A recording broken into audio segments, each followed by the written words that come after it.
excited to be here in Nicole's beautiful space. Isn't it beautiful, you guys? She's done something really special, you know. It's really amazing that she's supporting women, and it's here in Santa Monica. I am so relieved not to have a 45-minute commute. How about you guys? We needed something this beautiful on the West Side. Thank you.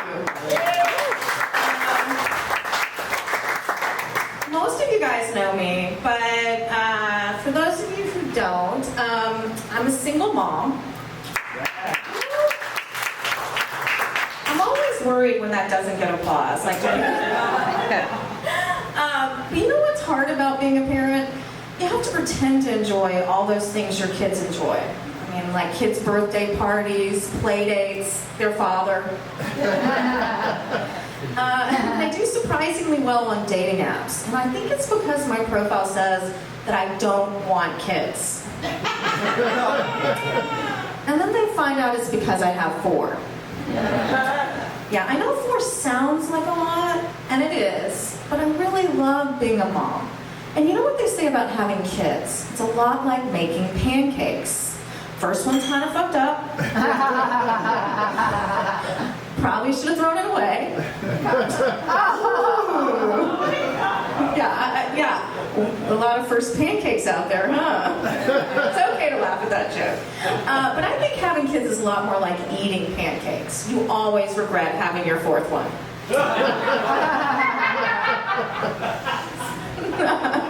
She knows my 4th pancake. She used to babysit her. You know, in case you guys were wondering, none of my pancakes like that joke. Especially my first pancake. It's actually really sad. She's so upset about this joke that she disinvited me from her wedding, you guys.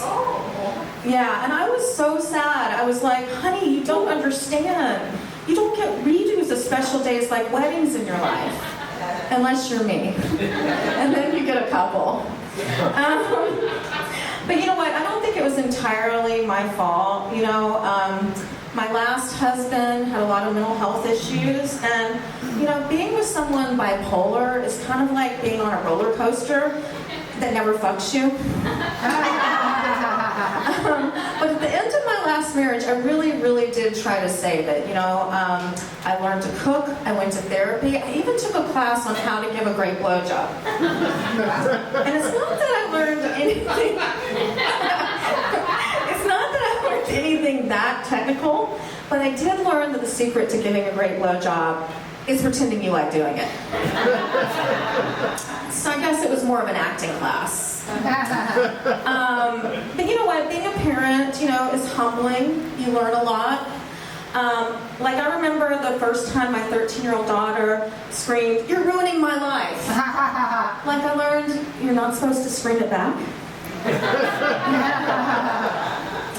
And my youngest, you know, she really craves structure and rules. And she came up to me and told me that she wanted me to have a swear jar. And I was like, I'll pay you $20 to shut the fuck up about the swear jar. And she was like, how about 80? And I was like, I have taught you some fucking things. But the pandemic made parenting harder. It made everything harder, right? We used to sit down at the table and say grace, and now we just say fuck it. You know, even with the older kids, it was hard. Like with my 19-year-old son, I used to be like, when are you going to stop smoking weed? And now I'm like, when are you going to come home with weed? I told this joke at Flappers. I was booked on a 420 show, and there were no weed comics booked. I don't know what happened. And then I remember that the same kid, last Mother's Day, not a year ago, very proudly gave me a joint for Mother's Day. He said to me, "It is my dream to smoke this with you." And I'm like, "That's great, honey. You know, it's my dream it's my dream to have abs. You know, but dreams are just dreams, right? We do have to have boundaries. You know, gosh." What I was about to say just like went to a black hole. Kind of like my 20s, you guys. But I promise it was great. You know, kids think they want the cool mom until you become the cool mom. And then they're like, will you please stop hitting on my friends? But you know what? I really think you're not doing your job as a parent unless you're kind of embarrassing your kids, you know? You're not doing it right. And that's why, like, when it came to, like, sex education, I took it very seriously. Especially with my boys. You know, when they were the age that I knew they were in, like, starting to watch porn, which, in case you wanted to know, that's when they suddenly love showers. And there are no Kleenex in your house, right?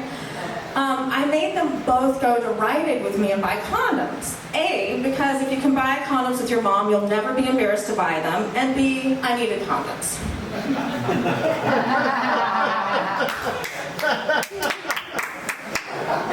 But you know what, you guys, it worked. I don't have any grandchildren that I know of. But yeah, I guess I'm Mother of the Year over here. But you know what, there was a silver lining to the pandemic. You know, I didn't have to lie to my youngest about why I didn't want to take her to Disneyland anymore. Because, you know, if you're a parent in Southern California and you don't want to go to Disneyland, you're kind of like the Grinch. I mean, Disney's like a spiritual journey. That's why I used to tell her that the park was in Massachusetts. That was great until she flunked geography class. But I think the real reason that I hate Disneyland is the rides remind me of a map of all my failed relationships. I mean, take the Small World ride. It reminds me of divorce. I mean, at the end of the day, I'm in the dark. It takes forever, and I'm just stuck with a bunch of singing children, right? I can still hear them.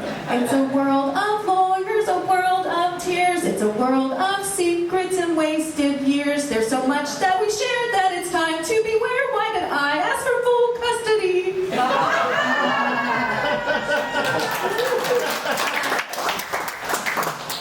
Did you know they don't serve alcohol at Disneyland?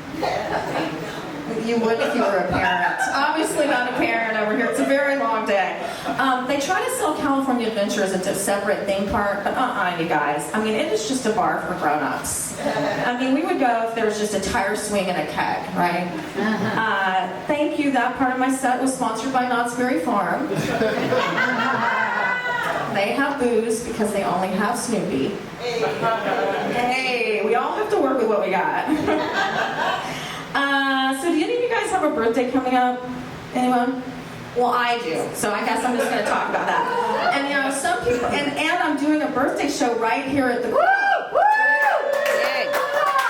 Shameless plug. Okay, please come and celebrate with me. It's September 13th. So in September I have a birthday, and some people, you know, don't like their birthday. They don't like feeling older, but you know, not me. I mean, I'm still young. I'm still vibrant. I'm still dating 26-year-olds. Yes, that is right. But you know the problem with young guys, you know, they don't want a relationship. They want the story, the magic of the MILF, right? They'll be like, please, please, please, I've been so good. And then I'm like, what am I, Santa? And then after I sleep with them, I'm like, ho, ho, ho. Maybe I am Santa. You know, but I actually met a guy recently, the old-fashioned way, you know, drunk at a bar while I was out with one of his friends. And he is younger, in case you were wondering. And you know, there's another problem with dating younger guys. There's always an expiration date because they're bound to say something stupid, do something insensitive, get grounded.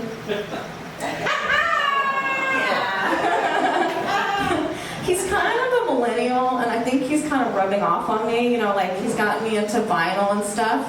I feel like maybe I'm just like one fedora away from owning a food truck. Yeah.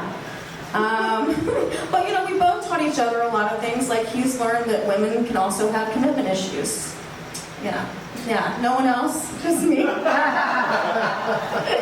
Oh God, you know, that's the funny thing is like I think your kids like end up wanting to do the opposite of what you do. So, you know, I've been married twice. You can actually get worse at something, you guys, right? And I've been in a lot of relationships that they've seen. So they're all in super monogamous relationships, like serious relationships. You know, even my 11-year-old. I mean, it's with her American Girl doll. But I'm like, it's too soon. But also, will you invite me to your wedding? I'm really sad about that still. So I hate to admit it, I don't know about any of you guys, but I'm a little bit new agey. Yeah, anybody? But I'm also practical, right? You know, so I have, you know, crystals for my anxiety, and I also take Xanax. And I had my house feng shui, you know, just in case it works. And I also take Xanax, right?